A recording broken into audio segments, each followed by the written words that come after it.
12:05 on TSN 690. It is Game Points. I am your host, Matthew Ross. We are here until the top of the hour. Glad to have you aboard for this evening's episode.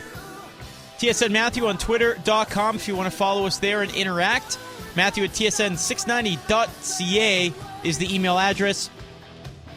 Game Points with Matthew Ross, the name of the Facebook group. Tonight on the program, Gabriel Morency will join us just after 12:30. A couple weeks ago, it was ripping on the NBA. Last week, it was betting on, what was it? No, 2 weeks ago, it was betting on Filipino D-League basketball. And last week, it was CFL preseason, right? Correct. He was very tiffed of reviewing pass interference. And 3 weeks ago was field hockey. That's right, field hockey 3 weeks ago. So we'll find out what's on Gabriel's mind in about 25, 27 minutes or so. Also, still to come tonight, Andrew Buckles of Yahoo Sports CFL coverage here in Canada. What's the name of his blog, Moe Khan? The 55-yard line. 55-yard line. And he is based out on the West Coast. We'll chat with him. Talk all things CFL, not just about the Alouettes, but so much more as well. One of the esteemed CFL writers, one of your favorite CFL guys? Without question, yeah. He has a blog up almost every day, especially after big news, regardless of team out there. He's located in Vancouver, but he does a great job, thoroughly done in terms of the history of how it led up to that incident and then recapping that whole situation at hand. All right. Also coming up, in fact, in a couple of moments, we'll have the Tweet 10 list with Stefano Mocella. Looking forward to that. And great useless moments in sports history. A popular new segment, a new quick little feature we've added to the program. I really enjoy it, so it doesn't really matter if you do.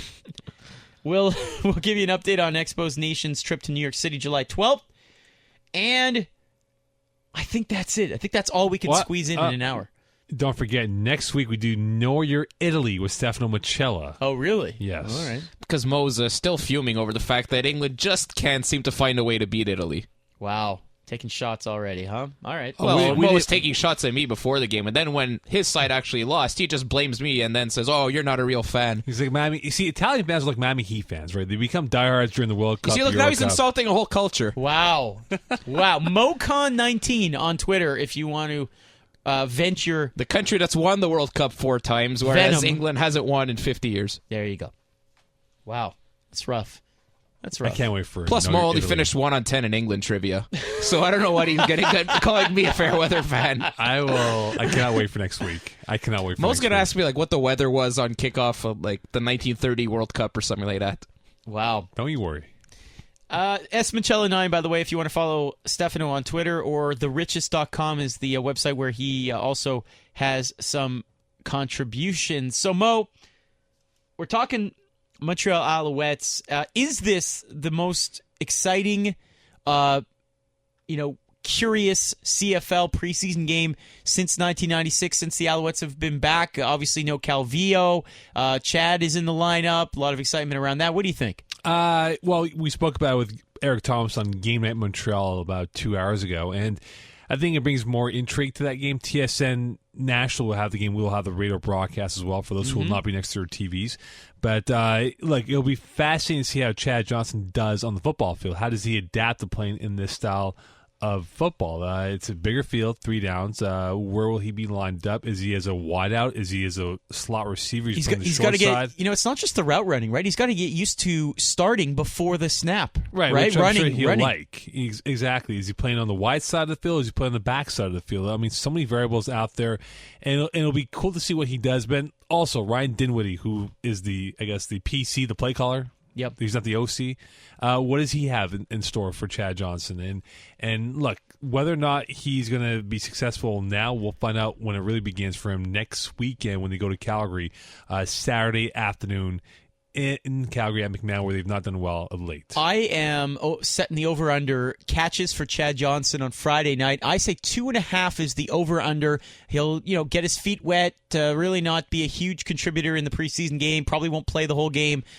2.5. What do you think, Mo? Over, under? I wonder what Gabriel Morency will have to say about that if he would take ask the him. over. We'll ask him. I think it'll be he'll get a few targets, at least one catch. One catch? Yeah, at least one catch. I wonder if he plays with the first team, gets the first team reps for most of the game, or gets second team reps as well. I think that he'll plays get a first factor. because Jamel Richardson, Optimus Prime, is still out, and I think they're going to go with London, S.J. Green, of course, Chad Johnson, insert fourth receiver, whoever that may be. Delorier perhaps. maybe. Yeah.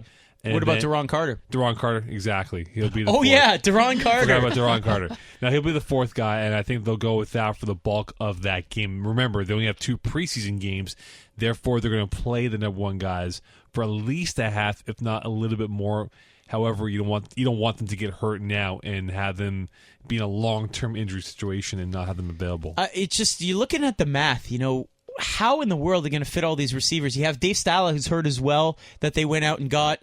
You mentioned Jamel Richardson. We just named 4 receivers that are going to be on the field. There's others in the mix, including Kyle Graves, who Herb Zurkowski at the Gazette had an interesting piece on recently. I mean, where does he fit in? Is he going to be the Pat Lavoie maybe of this year? Kyle Graves, I've watched him play in CIS with Katie. He was a former quarterback, punter. Look, Kyle's got a long way to go before he becomes practice roster. Yeah, he'd be a PR guy, but is he going to crack the lineup and supplant Dave Stala and Eric Delorier? I don't think so. Not this year, but maybe next. He's maybe still 24, year. so still got some years. He's got to develop as a receiver. But that's the one thing. If there is a knock on the Alouettes, is that they haven't really developed non-import receivers. They've had guys come through the system. But if you put him on the practice roster, isn't he open to maybe getting picked up by another absolutely team? So you're going to put all this work into him and have a homegrown guy for the ratio and all that. He could get snatched up by Ottawa or anyone else. 100% he can. And it'll be fascinating to see what they do because they have to finalize their roster, I believe, the Saturday, if not Sunday morning,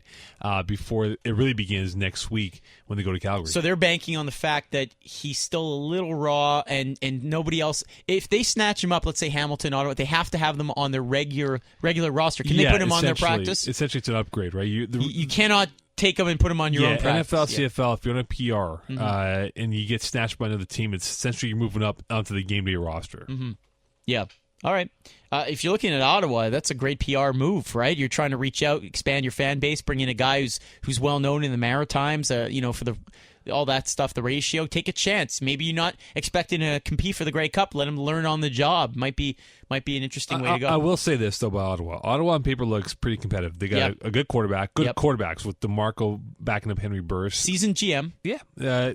O-line's pretty decent. The only question mark I have about this football team is their receivers. They don't really have many playmakers at that position group, and that might hurt them in scoring points or moving the football. They down may the go field. the trade route, a team like Montreal with so many different receivers. Yeah, and I think they'll be competitive. I don't know if they're going to win 8-9 games. They'll but have to grind it. Yeah, 5-6 games. And I think with the Alouettes right now, I have them pegged in third place, but they'll be closer towards second place in how they'll compete for that position as opposed to third place.